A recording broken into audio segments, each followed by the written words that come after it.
미안하다. 짐이 잘못했구나. 이 이야기는 말입죠. 숙종 41년 가을이 막 익어가던 날 한양 종로의 한 엿장수의 이야기입니다.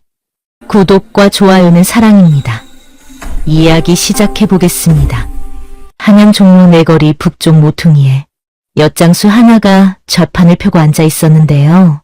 이 영감의 이름이 박문서, 나이는 61였습니다. 사람들은 그를 박서방이라 불렀지요. 좌판 위엔 호박엿, 깨엿, 자젓이 햇볕에 반들반들 윤이 나고 있었습니다.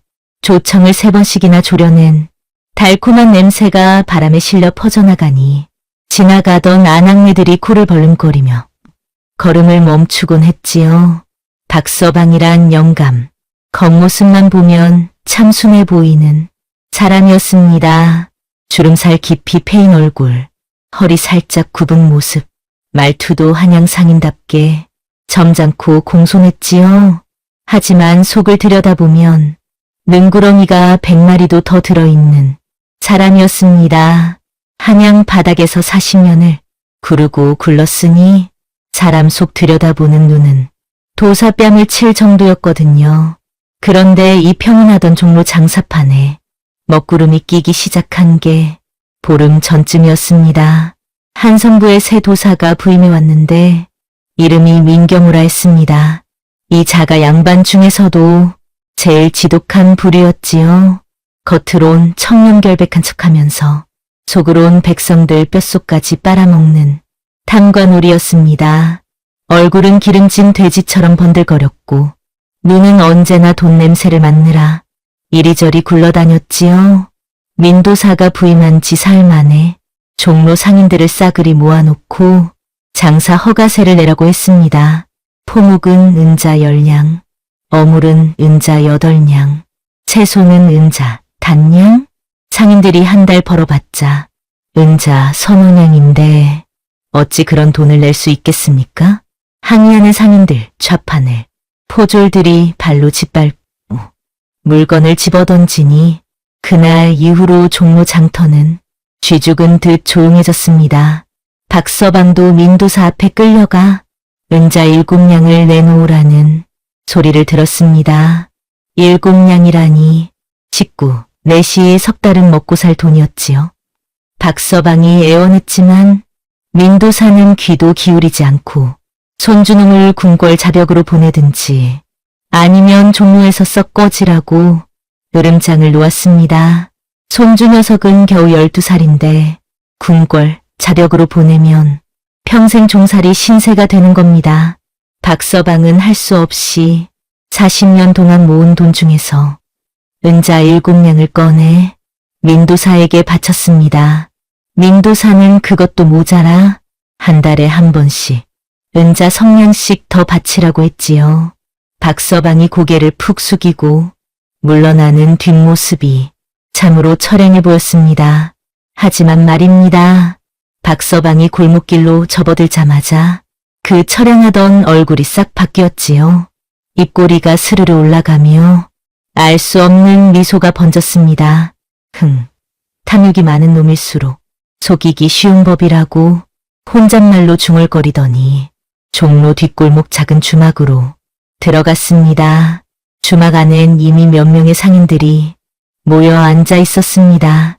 떡장수 김첨지, 생선장수 이서방, 채소장수 한초씨, 모두 민도사에게 돈을 뜯긴 사람들이었지요. 박서방이 빙긋 웃으며 말했습니다. 민도사 그 작자 앞에서 실컷 굽신거리고 왔다고 저 작자가 얼마나 욕심이 많은지 확인했다고 말이지요. 민도사 놈이 눈에 불을 켜고 돈을 받아가더니 그것도 모자라 한 달에 성냥씩 더 뜯어먹겠다고 하지 않겠습니까? 김첨지가 그게 왜 좋은 일이냐고 물었지만 박서방은 술잔을 들어 단숨에 들이키더니 주위를 둘러보며 목소리를 낮췄습니다. 민도사 그 작자가 제일 탐내는 게 뭔지 아십죠? 돈이 아닙니다. 임금님 눈에 들어서 벼슬을 올리는 겁니다. 박서방이 좌판 밑에서 작은 보자기를 꺼내 펼쳤습니다. 그 안엔 호박빛 엿, 몇 조각이 들어 있었지요. 이걸로 저 작자를 무너뜨리는 겁니다.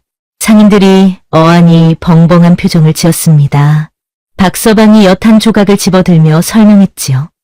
임금님께서 요즘 목소리가 쉬셨다는 소문 들었느냐고. 만약 민도사 귀에 먹으면 목소리가 꾀꼬리처럼 고와지는 엿이 있다는 소문이 들어가면 저 작자가 환장을 할 거라고 말입니다. 이서방이 걱정스러운 얼굴로 물었습니다. 하지만 그런 신비한 엿이 정말 있냐고 말이지요. 박서방이 음흉하게 웃었습니다. 없으니까 만드는 겁니다.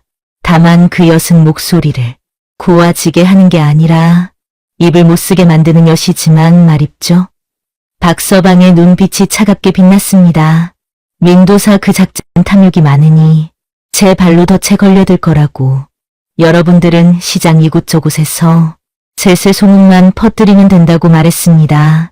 종로 엿장수 박서방이 신비한 명약엿을 숨겨두고 있다더라. 하고 말을 흘리는 거지요.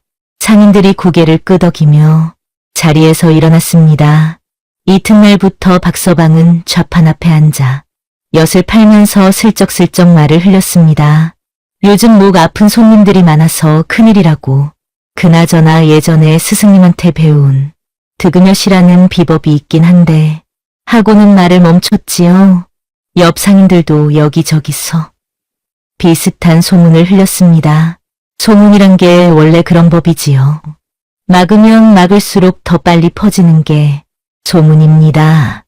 사흘 만에 소문은 종로 장터 전체로 퍼져나갔습니다. 박서방이 신기한 약엿을 가지고 있대.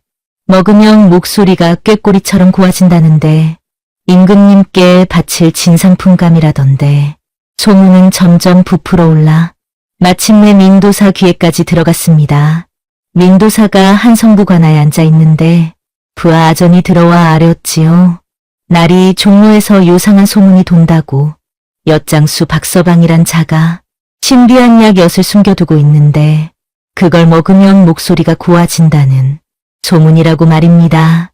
민도사의 귀가 쫑긋섰습니다. 목소리가 고와진다? 머릿속에 한 가지 생각이 스쳤지요. 임금님께서 요즘 목소리가 쉬셨다는 소문을 들었거든요. 만약 그 엿을 구해서 임금님께 바친다면 큰 상을 받을 수 있지 않겠습니까? 민도사가 자리에서 벌떡 일어났습니다. 당장 그 박서방이란 자를 데려오라고 명령했지요. 잠시 후 아전 둘이 박서방을 끌고 한성부 관하로 왔습니다. 민도사가 앉아있는 청사 앞에 박서방을 무릎 꿇렸지요. 민도사가 위에서 내려다보며 물었습니다. 네 이놈, 득음엿이라는 게 정말 있느냐고. 사실대로 아래라고 말이지요. 박서방이 머리를 조아리며 떨리는 목소리로 대답했습니다. 나리 그건 제가 함부로 입에 담을 수 있는 물건이 아닙죠. 민도사의 눈이 번쩍 빛났습니다. 함부로 입에 담을 수 없다? 그럼 정말로 신비한 물건이라는 뜻이 아닙니까? 민도사가 앞으로 몸을 숙이며 다그쳤습니다. 어서 말하라고. 그게 도대체 어떤 엿이냐고 말이지요. 박서방이 고개를 들어 민도사를 힐끔 쳐다봤습니다. 그 눈빛엔 두려움이 가득한 것처럼 보였지만 사실은 계산이 깔려 있었지요. 드디어 물고기가 미끼를 물기 시작한 겁니다. 박서방이 떨리는 목소리로 입을 열었습니다. 날이 그건 제 스승님께서 평생 연구 끝에 만들어낸 비방입죠. 먹으면 목소리가 꾀꼬리처럼 맑아지고 고와진다 하여 득음엿이라 이름 붙였습죠. 하지만 재료가 너무 귀하고 만드는 법이 어려워서 저도 평생 딱 한 번밖에 만들어 본 적이 없습니다. 민도사가 눈을 빛내며 물었습니다. 그럼 지금 그 엿이 있다는 말이냐고. 어디 숨겨뒀느냐고 말이지요. 박서방이 난처한 표정을 지으며 대답했습니다. 있긴 한데 그건 임금님께 바칠 생각으로 소중히 간직해둔 거라고. 함부로 내놓을 수 없다고 말입니다. 임금님께 바칠 거라는 말에 민도사의 입가에 침이 고였습니다. 턱을 쓸며 생각에 잠겼지요. 만약 이 엿을 손에 넣어서 자기가 직접 임금님께 바친다면 큰 공을 세울 수 있겠습니다. 박서방 같은 천한 엿장수가 대궐에 들어갈 수는 없으니 자기가 대신 바치면 되는 겁니다. 민도사가 결심한 듯 소리쳤습니다. 내 이놈, 내가 임금님께 대신 바쳐주마. 그러니 그 엿을 당장 내게 바치도록 하거라. 박서방이 머뭇거리며 하지만 날이 그건 하고 말을 흐렸지만 민도사가 화를 내며 고래고래 소리를 질렀습니다. 내 주제에 임금님 앞에 나갈 수 있겠느냐고. 날이 내가 대신 바쳐주겠다는데 감지덕지해야 하는 거 아니냐고 말이지요. 박서방이 고개를 떨구고 한참을 망설이더니 마침내 입을 열었습니다. 알겠습죠, 나리께서. 그리 말씀하시니 어찌 거역하겠습니까? 내일 이맘때에 엿을 가지고 오겠습죠. 민도사가 흐뭇하게 웃었습니다. 그래, 이렇게 순순히 따르면 되는 거지. 하며 손을 휘저었지요. 박서방이 관아를 나와 골목길로 접어들자 그 비굴하던 얼굴이 싹 바뀌었습니다. 입꼬리가 올라가며 음흉한 미소가 번졌지요. 이제 시작이구만. 박서방이 중얼거리며 종로 내거리로 돌아갔습니다. 좌판 앞에 앉아 엿을 만지작거리는 그 손길이 참으로 여유로워 보였지요. 한양 하늘엔 구름 한 점 없이 맑았지만 민도사의 앞날엔 먹구름이 잔뜩 끼어 있다는 걸 아무도 몰랐습니다. 그날 밤 박서방은 집으로 돌아와 대문을 걸어 잠갔습니다. 아들 며느리한테 오늘 밤은 아무도 들어오지 말라고 당부했지요. 손주 녀석이 할아버지 뭐 하시냐고 물었지만 박서방은 그저 웃으며 머리를 쓰다듬어 주고는 부엌으로 들어갔습니다. 부엌 아궁이에 불을 지폈습니다. 활활 타오르는 불빛이 박서방의 얼굴을 붉게 물들였지요. 그 얼굴엔 묘한 미소가 번져 있었습니다.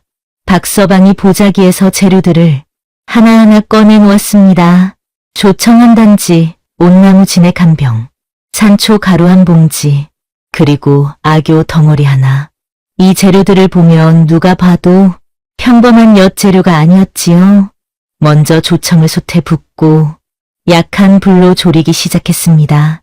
조청이 보글보글 끓어오르니 고소한 냄새가 부엌 가득 퍼졌지요. 박서방이 나무 주걱으로 천천히 저으며 중얼거렸습니다. 겉은 달콤해도 속은 쓰디쓴 게 딱 민도사 그놈 인생이로구만. 조청이 어느 정도 졸아들자 박서방이 온나무 진액을 조금씩 섞어 넣기 시작했습니다. 온나무 진액이 조청 속으로 스르륵 스며들어가니 색깔은 여전히 호박빛이었지만 묘하게 끈적한 기운이 더해졌지요. 박서방이 주걱으로 저으며 말했습니다. 이걸 먹으면 입술이 퉁퉁 부어서 말을 하려 해도 입이 안 떨어질 거야. 다음엔 산초 가루를 한 꼬집 집어넣었습니다. 산초 가루가 조청 속으로 흩어지니 매콤한 향이 올라왔지요. 하지만 조청의 단내가 워낙 강해서 그 매운 냄새는 금방 묻혀버렸습니다. 박서방이 흐뭇하게 고개를 끄덕였습니다. 이 몸이 혀를 마비시켜서 말을 하려 해도 혀가 꼬부라질 테지. 마지막으로 악유를 잘게 부숴서 솥에 넣었습니다. 악유가 뜨거운 조청 속에서 녹아내리니 조청이 더욱 끈적끈적해졌지요. 마치 지옥의 용암처럼 보글거리며 끓어오르는 모습이 참으로 섬뜩했습니다. 박서방이 주걱을 들어 조청을 떠서 흘려보니 길게 늘어지며 끊어지지 않았습니다. 이걸 먹으면 이빨이 서로 찰싹 달라붙어서 입을 벌리려 해도 안 벌어질 거야. 박서방이 껄껄 웃으며 불을 껐습니다. 그리고는 조청을 나무판에 부어시키기 시작했지요. 조청이 천천히 식어가며 굳어지는 모습을 지켜보며 박서방이 혼잣말로 중얼거렸습니다. 임금님 앞에서 아부나 실컷 떨어보시지. 그런데 입에서 나오는 소리가 어버버버 이럴 테니 말이야. 박서방이 웃음을 참으며 엿을 적당한 크기로 잘라 보자기에 쌌습니다. 호박빛 윤기가 흐르는 그 엿은 겉으로 보기엔 지극히 맛있어 보이는 명품 엿이었지요. 하지만 속엔 독이 가득했습니다. 박서방이 보자기를 꼭 쥐며 말했습니다. 자, 이제 내일이 기대되는구먼. 다음날 아침 박서방은 엿보따리를 들고 한성부 관아로 향했습니다. 관아 앞에 도착하니 아전들이 기다리고 있었지요. 박서방을 청사 안으로 안내했습니다. 민도사가 높은 자리에 앉아 박서방을 내려다보고 있었습니다. 그 눈빛이란 마치 보물을 바라보는 도둑처럼 번들거렸지요. 박서방이 무릎을 꿇고 보자기를 풀었습니다. 호박빛 엿들이 햇빛을 받아 반짝반짝 빛났지요. 민도사가 몸을 앞으로 숙이며 엿을 바라봤습니다. 오, 때깔이 참 곱구나. 민도사가 흐뭇한 표정을 지으며 손을 뻗었습니다.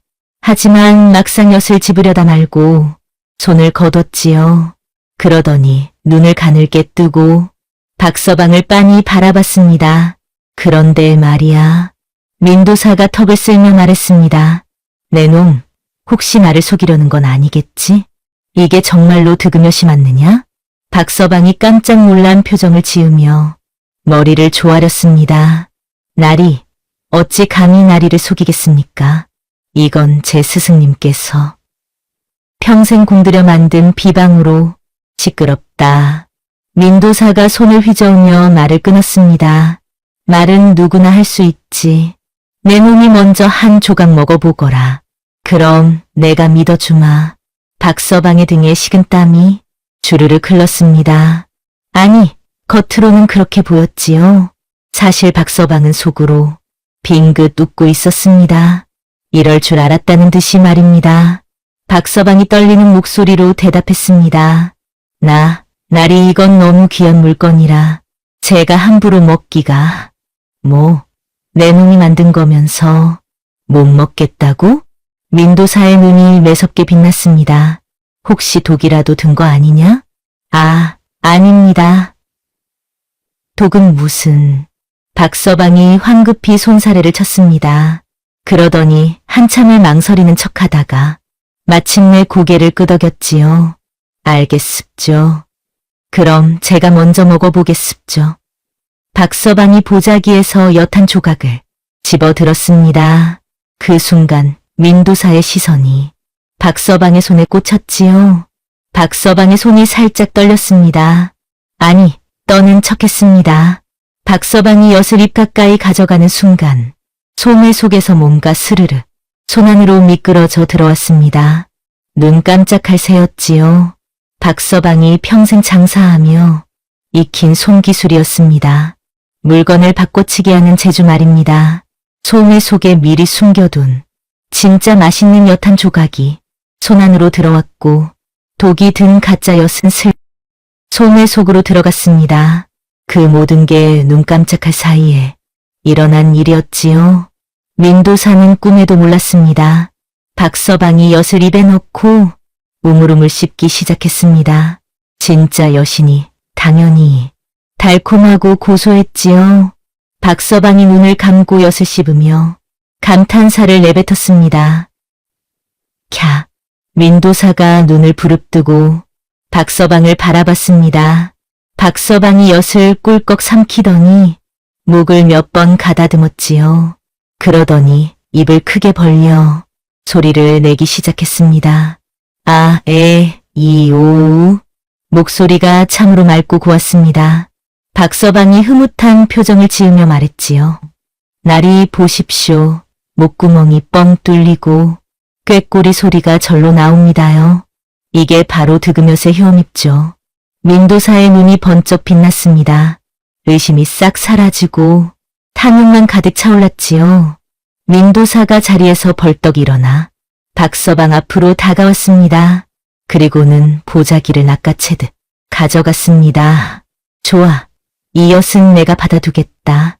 민도사가 보자기를 꼭 껴안으며 흐뭇하게 웃었습니다. 그 웃음이 참으로 흉측해 보였지요. 민도사가 보자기를 들여다보며 중얼거렸습니다.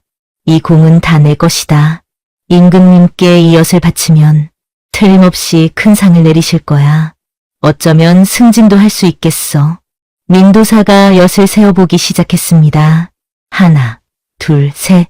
모두 15조각이 들어있었지요. 민도사가 흡족한 표정을 지으며 박서방을 내려다봤습니다. 내 놈, 잘했다.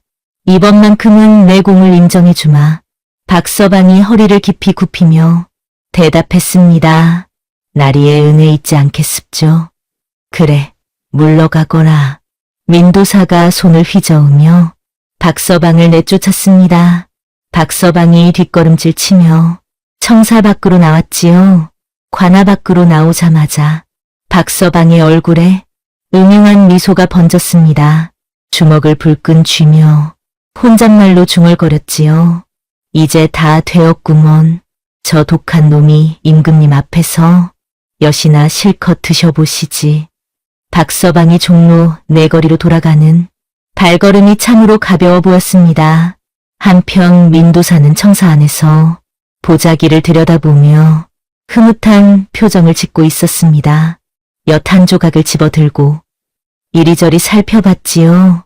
호박빛 윤기가 흐르는 그 엿은 정말로 보물처럼 보였습니다. 민도사가 입맛을 다시며 중얼거렸습니다. 내일 대궐에서 임금님을 뵙는 날이지. 그때 이 엿을 바치면 후후. 민도사는 꿈에도 몰랐습니다. 자기 손에 들린 그 엿이 사실은 독약 덩어리라는 걸 말입니다. 목소리를 고와지게 하는 게 아니라 입을 못 쓰게 만드는 엿이라는 걸 말이지요. 민도사가 보자기를 소중히 감싸 안고 방으로 들어갔습니다.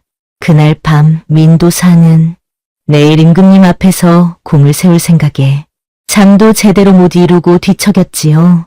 반면 박서방은 집에서 편안히 잠을 잤습니다. 꿈속에서도 웃고 있었지요.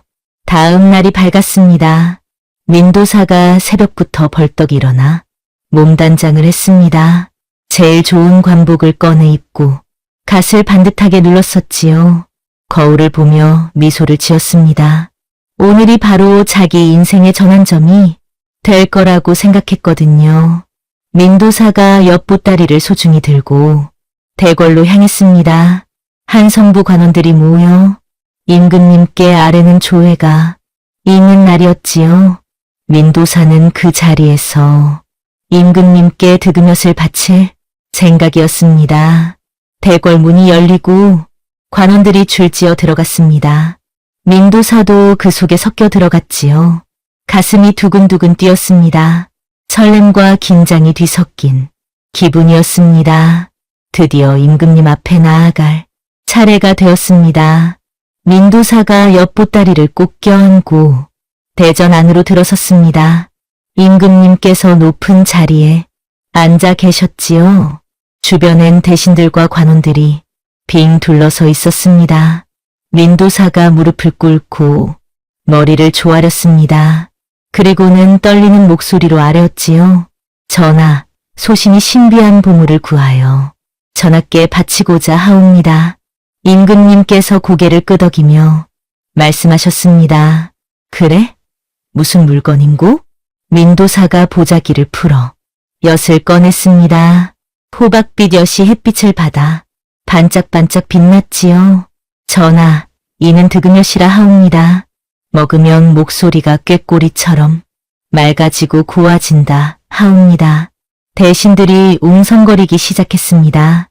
득음엿이라니 그런 신기한 물건이 있단 말인가? 임금님께서도 관심을 보이셨지요. 요즘 목소리가 쉬어서 고민이었거든요. 민도사가 속으로 쾌재를 불렀습니다. 이제 다 된 거나 마찬가지라고 생각했죠. 하지만 말입니다.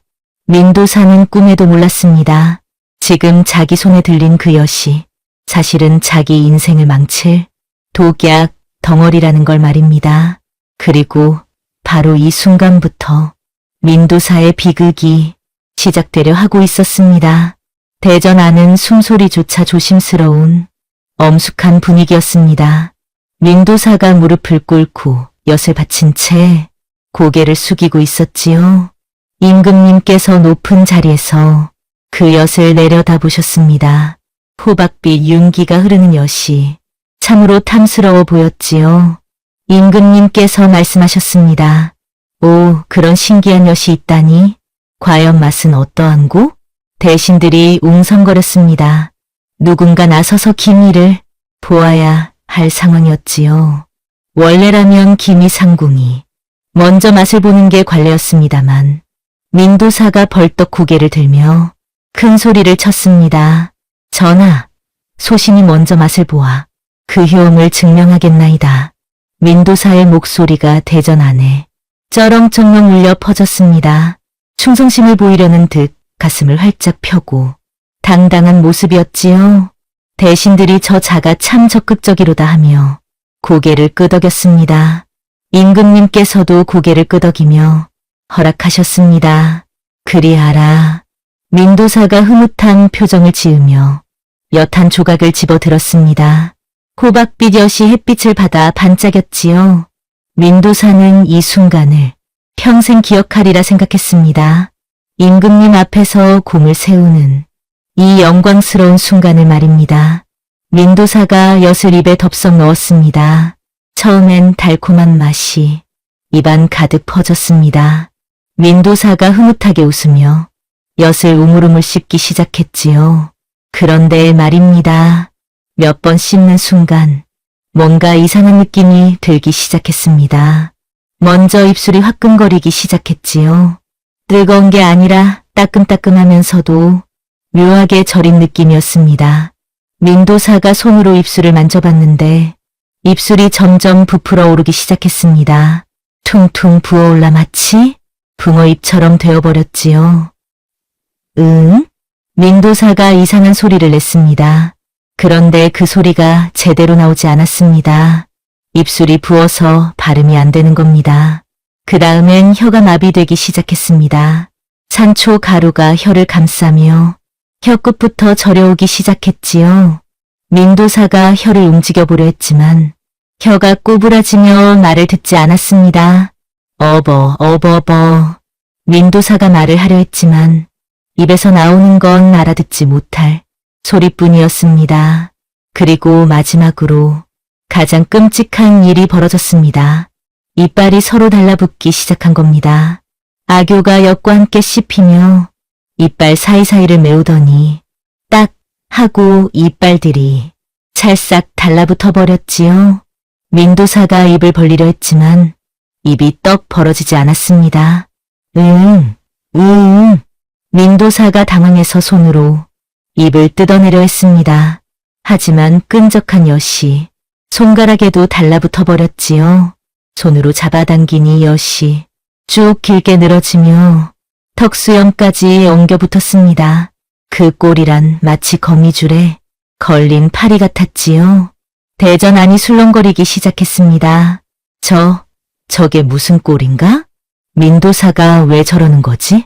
대신들이 눈을 동그랗게 뜨고 민도사를 바라봤습니다. 민도사는 이제 입술은 퉁퉁 부어 붕어처럼 되고 입은 딱 달라붙어 벌어지지 않고 손엔 엿이 달라붙어 수염까지 엉망이 된 채로 바닥을 대굴대굴 구르기 시작했습니다. 어버버버. 민도사가 고통스러워하며 방방 뛰기 시작했습니다. 그 모습이란 춤을 추는 것 같기도 하고 미친 사람 같기도 했지요. 침을 질질 흘리며 괴상한 소리를 내는 모습은 참으로 처참했습니다. 아이고, 저 꼴 좀 보십시오. 욕심이 목구멍까지 차오르니 엿이 입을 막아버린 개지요. 충성심을 보인답시고 큰 소리 쳤다가 이제는 임금님 앞에서 어쩔 줄을 모르고 우왕좌왕하는 꼴이라니 말입니다. 참으로 한심하고도 우스운 꼴이었습니다. 임금님께서 그 광경을 보시고 얼굴이 새파래지셨습니다. 내 이놈, 감히 어전에서 짐을 조롱하느냐. 임금님의 목소리가 천둥처럼 울려 퍼졌습니다. 대전 안이 순식간에 얼어붙었지요. 민도사가 손을 휘휘 저으며 아니라고 말하려 했지만 입에서 나오는 건 어버버버 하는 소리뿐이었습니다. 저 꼴을 보아라. 분명 짐을 우롱하려는 계략이로다. 대신 하나가 나서며 아뢰었습니다. 전하, 저자가 거짓 진상품을 바쳐 전하를 속이려 한 게 분명합니다. 다른 대신도 맞장구를 쳤습니다. 맞습니다. 저런 괴상한 물건을 득음여시라 속여 바치다니 불경죄가 아니고 무엇이옵니까? 민도사가 발을 동동 구르며 손사래를 쳤습니다. 아니라고 자기도 당한 거라고 말하려 했지만 입이 떡 벌어지지 않으니 설명할 도리가 없었지요. 침만 질질 흘리며 하는 소리만 낼 뿐이었습니다. 임금님께서 호위무사들을 불렀습니다. 저 불경한 자를 당장 끌어내라. 호위무사들이 우르르 달려들어 민도사를 붙잡았습니다. 민도사가 발버둥을 쳤지만 무사들이 양쪽 팔을 꽉 잡아 끌고 나갔지요.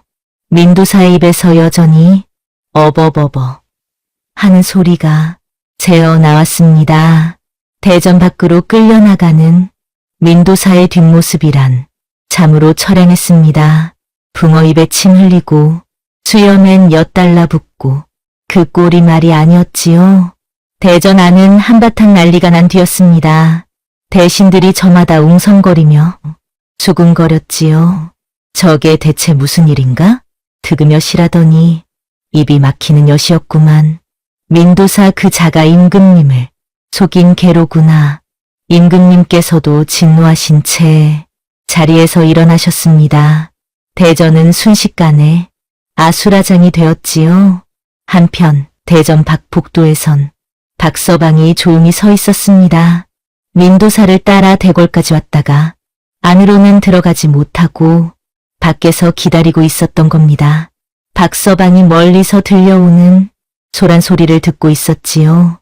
어버버버 하는 민도사의 괴성이 대전 밖까지 새어나왔습니다.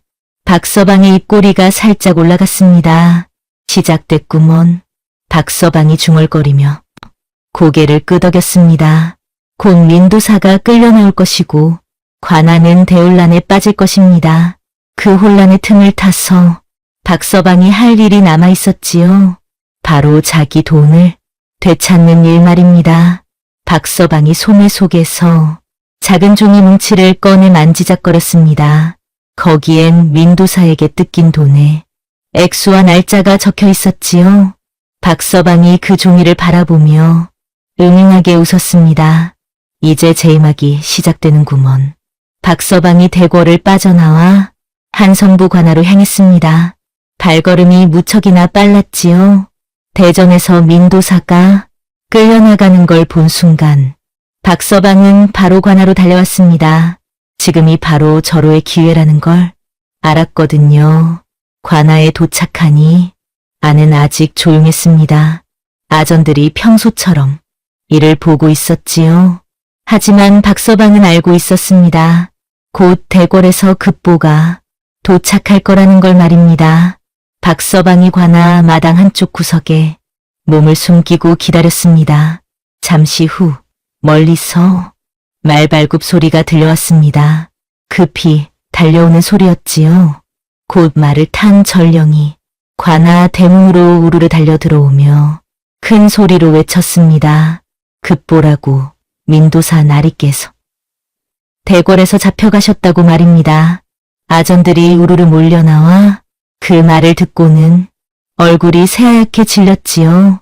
전령이 숨을 헐떡이며 설명했습니다. 불경죄로 임금님께 큰 죄를 지어 옥에 갇혔고 곧 파직되어 유배 갈 거라는 소식이었습니다. 그 말이 떨어지자마자 관아 안이 순식간에 아수라장이 되었습니다. 아전들이 이제 우린 다 죽었다며 허둥지둥 뛰어다니기 시작했지요. 누군 서류 뭉치를 안고 달려가고 누군 장부를 찢어 던지고 관아 뒤뜰에선 서류 태우는 연기가 피어올랐습니다. 민도사 나리가 하신 일들이 다 드러나면 자기들도 공범으로 물릴까봐 증거를 없애느라 난리도 그런 난리가 없었습니다. 박서방이 그 광경을 보며 빙긋 웃었습니다.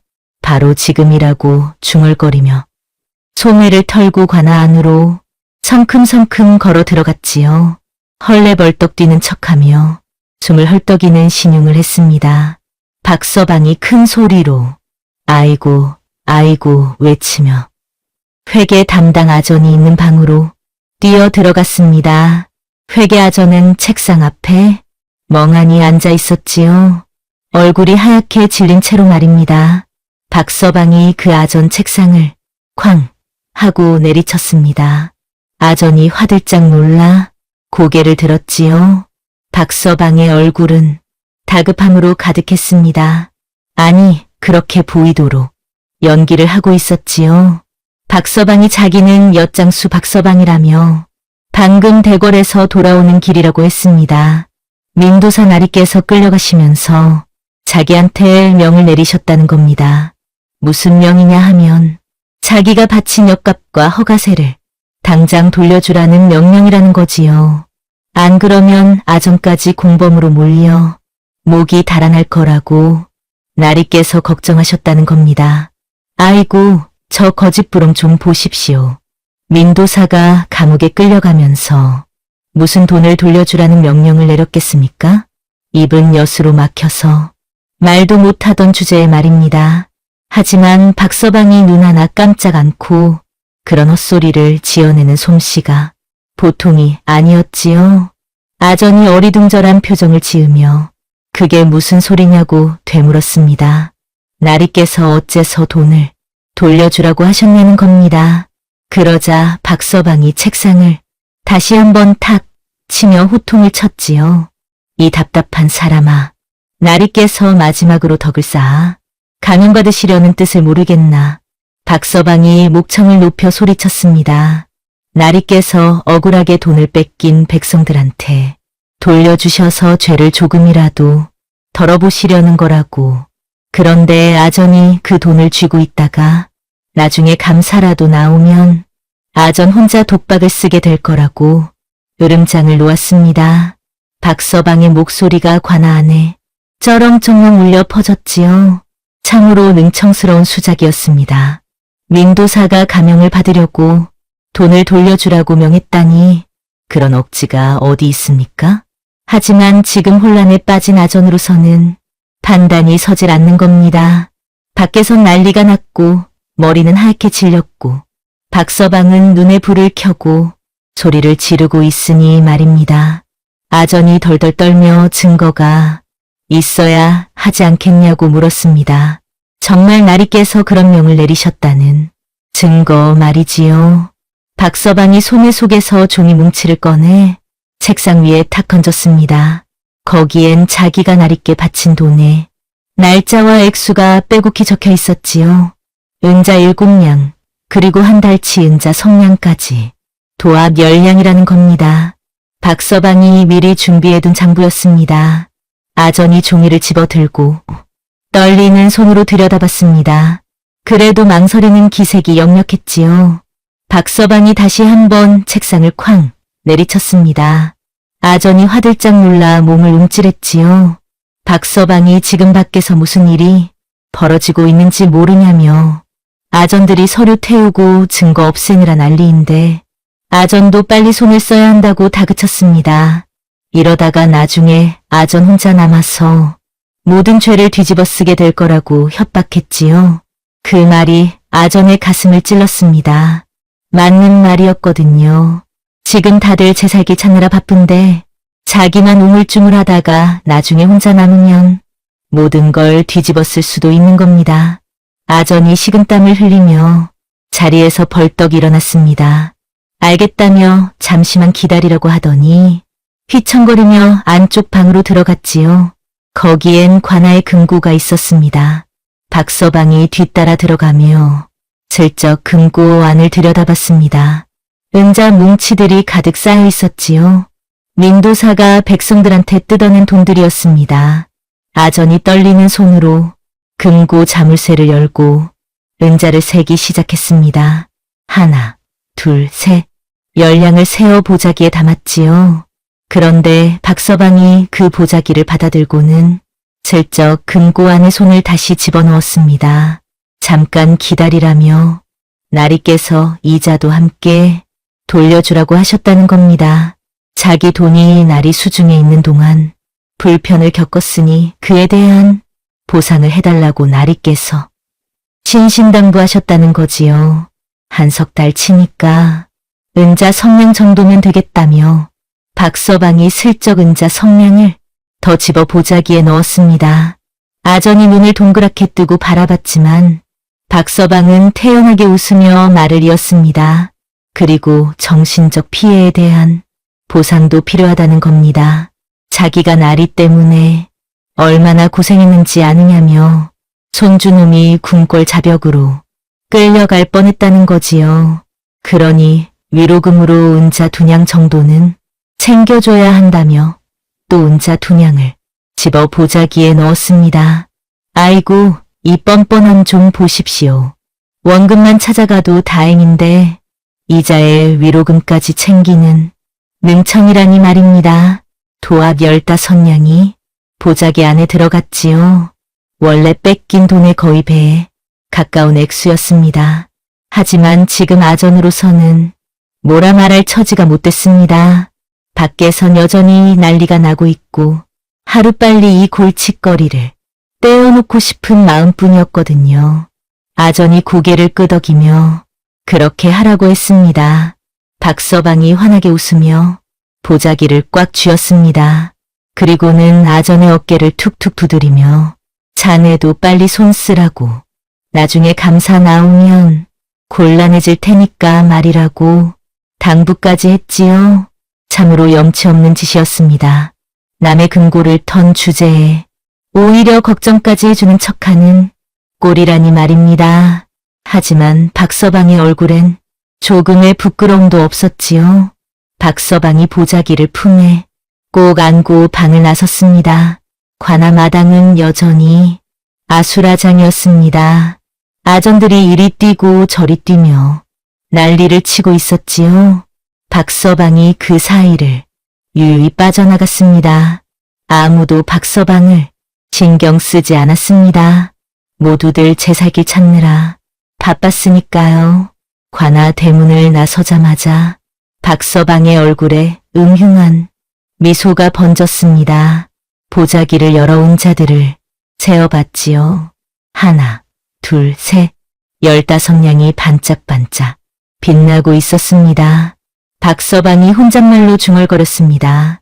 흐흐흐, 원금의 이자에 위로금까지 장사가 제법 잘 됐다고 말이지요. 박서방이 보자기를 다시 품에 꼭 안고 걸음을 옮겼습니다. 발걸음이 참으로 가벼워 보였지요. 박서방이 휘파람을 불기 시작했습니다. 휘리리 휘리리, 그 휘파람 소리가 한양 거리에 경쾌하게 울려 퍼졌습니다. 한편 관아 안에선 여전히 혼란이 계속되고 있었습니다. 아전들이 서류를 태우고 장부를 찍고 난리도 그런 난리가 없었지요. 회계아전도 그 소동에 휩쓸려 정신없이 움직이고 있었습니다. 그 누구도 박서방이 금고에서 은자 15냥을 가져간 걸 신경 쓰지 않았습니다. 더 큰 불이 났는데 작은 불까지 신경 쓸 겨를이 없었던 겁니다. 박서방이 종로내 거리로 돌아왔습니다. 좌판 앞에 앉아 엿을 펼쳐놓았지요. 마치 아무 일도 없었다는 듯이 말입니다. 옆 좌판에서 떡을 팔던 김첨지가 다가와 물었습니다. 박서방이 오늘 아침부터 어디 갔다 오느냐고 말이지요. 박서방이 태연하게 웃으며 대답했습니다. 그냥 잠깐 볼일 보고 왔다고.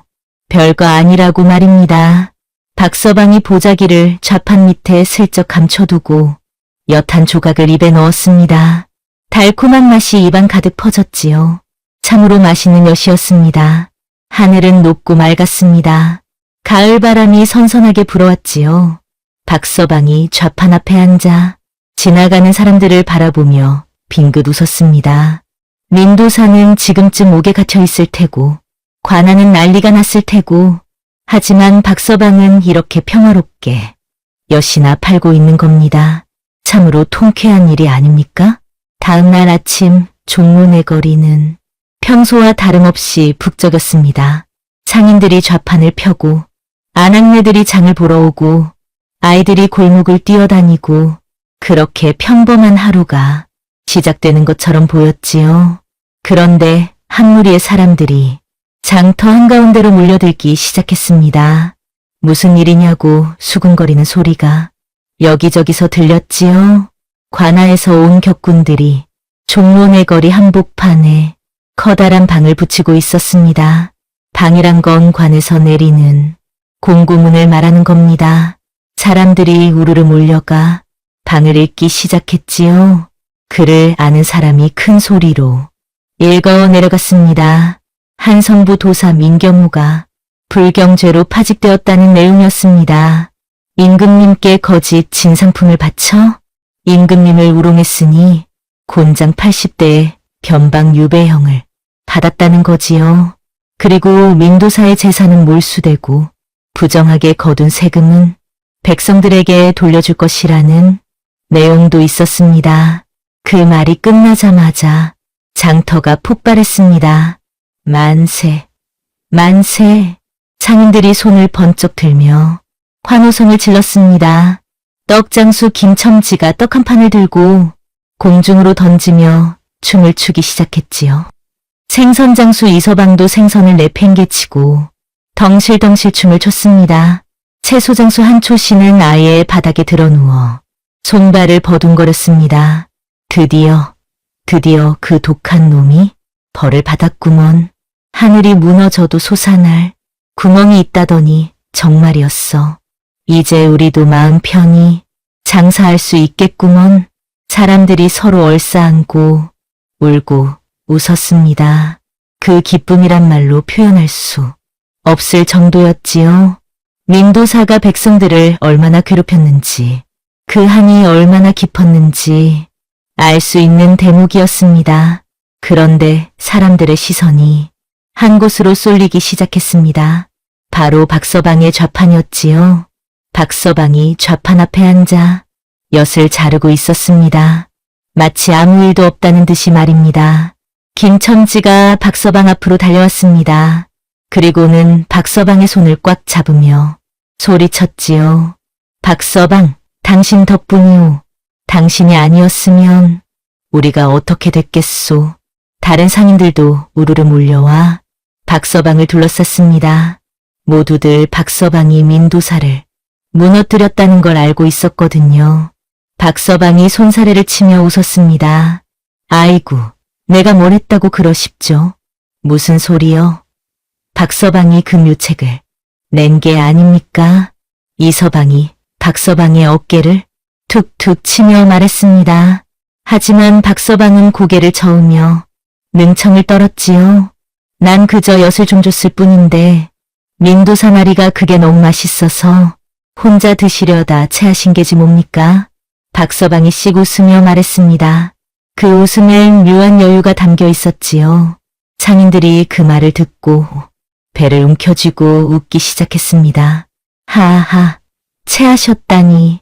그거 참 좋은 표현이구먼. 엿이 목구멍을 막아버렸으니 체한 게 맞지. 사람들이 깔깔대고 웃었습니다. 박서방도 덩달아 웃으며 엿 한 조각을 입에 넣었지요. 한초 씨가 박서방에게 물었습니다. 그럼 우리가 어떻게 보답을 해야 하겠냐고 말이지요. 박서방이 손을 내저으며 보답은 무슨 보답이냐고 그냥 다들 편히 장사나 하면 된다고 했습니다. 하지만 상인들이 그냥 넘어갈 리가 없었지요. 김첨지가 오늘 저녁에 주막에서 잔치를 열자고 제안했습니다. 다른 상인들도 맞다며 고개를 끄덕였지요. 박서방이 잠시 생각하더니 고개를 끄덕였습니다. 그럼 잔치는 내가 내겠다고 오늘 저녁 종로 뒷골목 주막에 다들 모이라고 말했지요. 상인들이 환호성을 질렀습니다. 그날 저녁 종로 뒷골목 주막은 발 디딜 틈이 없을 정도로 붐볐습니다. 박서방이 좌판 밑에 감춰뒀던 보자기를 꺼내 은자 단량을 꺼냈습니다. 그리고는 중호에게 막걸리와 떡을 실컷 내오라고 했지요. 중호가 눈이 휘둥그레져서 정말 이렇게 많은 돈을 쓰는 거냐고 물었지만 박서방은 그렇다고 고개를 끄덕였습니다. 곧 막걸리 동이가 여러 개 들어왔고 넋시루가 쌓여 올라왔습니다. 상인들이 막걸리를 돌려 마시며 떡을 뜯어 먹었지요. 주막 안이 웃음소리로 가득 찼습니다. 김첨지가 막걸리 한 사발을 들어 올리며 외쳤습니다. 자, 모두들 잔을 드시오. 오늘은 우리의 은인 박서방을 위해 건배. 건배. 사람들이 일제히 막걸리 사발을 들어 올렸습니다. 박서방도 웃으며 사발을 들어 올렸지요. 막걸리를 단숨에 들이키니 시원한 맛이 목구멍으로 넘어갔습니다. 이서방이 박서방에게 물었습니다. 그런데 박서방은 어떻게 그런 묘책을 생각해냈냐고 말이지요. 보통 사람 같으면 그냥 민두사한테 당하고 울면서 물러났을 텐데 박서방은 오히려 민두사를 무너뜨렸으니 참으로 대단하다고 말입니다. 박서방이 막걸리를 한 모금 더 마시고는 천천히 입을 열었습니다. 별거 아닙니다요. 그저 사람 속을 좀 들여다봤을 뿐이죠. 사람 속을 들여다봤다니 그게 무슨 뜻입죠?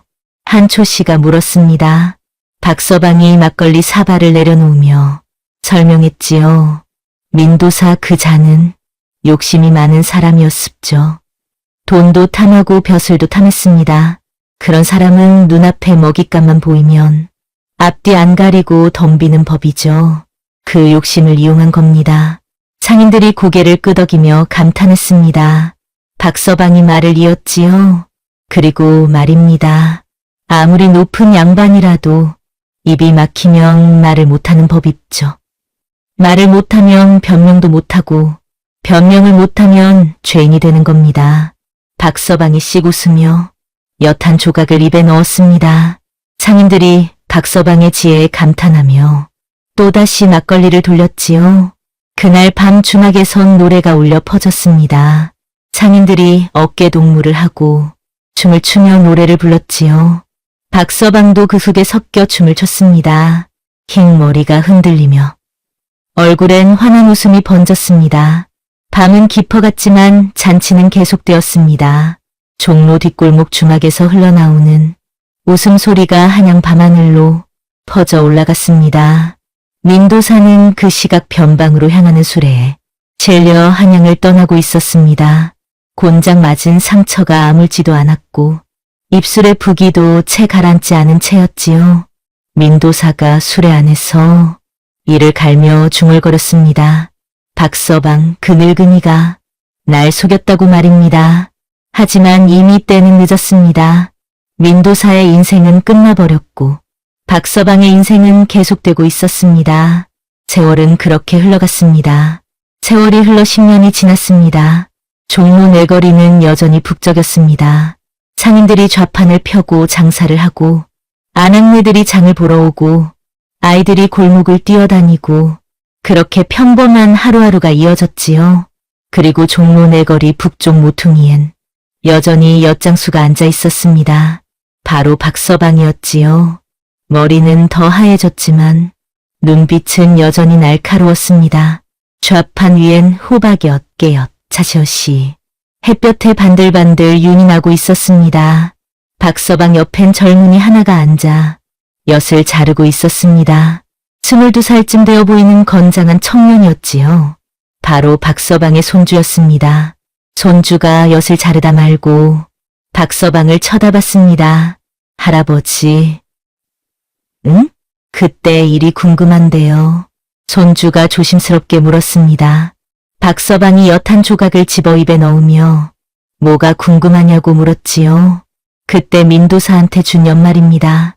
할아버지께서 진짜로 독을 넣으셨어요? 손주가 목소리를 낮춰 물었습니다. 박서방이 엿을 씹으며 빙긋 웃었지요. 독은 무슨... 박서방이 손을 내저으며 말했습니다. 그냥 상한 조청을 좀 썼을 뿐이지. 예? 상한 조청요? 손주가 눈을 동그랗게 떴습니다. 박서방이 고개를 끄덕이며 설명했지요. 그래 한여름에 사흘쯤 묵힌 조청 말이다. 거기에 온나무 진액이라고 했지만 사실은 그냥 붉은 고춧가루를 섞은 거고 산초 가루도 그냥 평범한 산초 가루였지. 악교는 진짜 악이었지만 말이다. 박서방이 껄껄 웃었습니다. 손주가 어안이 벙벙한 표정을 지으며 물었지요. 그럼 그게 어떻게 민도사 입을 막았던 겁니까? 그건 말이다. 박서방이 하늘을 올려다보며 말했습니다. 사람 마음보가 고약하면 멀쩡한 엿도 독이 되는 법이란다. 민도사 그 자는 엿이 신기한 약이라고 믿고 있었어. 그러니 조금만 이상해도 크게 느껴지는 거지. 입술이 좀 얼얼하면 부은 것 같고, 혀가 좀 얼얼하면 마비된 것 같고, 이빨에 엿이 좀 붙으면 떨어지지 않는 것 같고, 다 마음먹기 나름이란다. 손주가 감탄하며 고개를 끄덕였습니다. 박서방이 엿 한 조각을 손주에게 건네며 말했지요. 그리고 말이다, 제일 중요한 건 민도사가 임금님 앞에서 너무 긴장했다는 거야. 긴장하면 입이 마르고, 입이 마르면 엿이 더 잘 달라붙는 법이지. 게다가 저 자가 원래 말이 많은 사람이었잖니? 말이 많은 놈 입을 막는 데는 엿만 한 게 없어. 박서방이 웃으며 말했습니다. 손주도 덩달아 웃었지요. 할아버지는 정말 대단하십니다. 대단하긴 그냥 한양 바닥에서 오래 굴러먹었을 뿐이지. 박서방이 손사래를 치며 웃었습니다. 그러다 문득 진지한 표정을 지으며 손주를 바라봤지요. 얘야, 명심해라. 아무리 힘센 사람이라도 약점은 있는 법이야. 그 약점을 찾아내면 약한 사람도 강한 사람을 이길 수 있단다. 민도사의 약점은 탐욕이었고 난 그 탐욕을 이용한 거지. 손주가 고개를 끄덕이며 할아버지의 말을 마음에 새겼습니다. 그때 어린아이 하나가 박서방 좌판 앞에 다가왔습니다. 아이가 손에 엽전 몇 잎을 쥐고 엿을 사고 싶다고 졸랐지요. 박서방이 환하게 웃으며 엿 한 조각을 잘라 아이에게 건넸습니다. 자, 여기 있다 맛있게 먹거라. 아이가 환하게 웃으며 엿을 받아들고 총총 뛰어갔습니다. 박서방이 그 뒷모습을 바라보며 흐뭇하게 웃었지요. 해가 서쪽으로 기울기 시작했습니다. 가을 저녁 햇살이 종로 내거리를 물들였지요. 박서방이 좌판을 정리하며 손주에게 말했습니다. 자, 이제 집에 가자꾸나. 내 할머니가 기다리실 거야. 예, 할아버지, 네. 손주가 좌판을 걷는 걸 도우며 물었습니다. 할아버지, 내일도 엿 만드실 건가요? 그럼 엿은 내일 만들어야지. 신선해야 맛있는 법이니까. 박서방이 웃으며 대답했습니다. 할아버지와 손주가 좌판을 들고 골목으로 사라졌지요. 종로 내거리엔 저녁 어스름이 내려앉았습니다. 상인들이 하나둘씩 좌판을 걷고 집으로 돌아갔습니다. 하루가 저물고 있었지요. 자, 오늘 이야기는 여기까지입니다. 어떻습니까? 엿 하나의 탐관오리를 잡은 박서방 이야기 재밌게 들으셨는지요? 민도사 그 자는 욕심이 지나쳐서 제 꾀에 제가 넘어간 겁니다. 박서방은 약자였지만 지혜로 강자를 이겼지요. 그래서 옛말에 이르기를 말 많은 놈 입 막는 데는 엿이 최고다 했던 게지요. 여러분, 세상을 살아가시면서 탐욕을 조심하십시오. 욕심이 지나치면 박서방의 엿처럼 달콤해 보이는 게 사실은 독이 될 수도 있습니다. 그리고 아무리 높은 자리에 있어도 백성을 괴롭히면 언젠가는 벌을 받는 법입니다.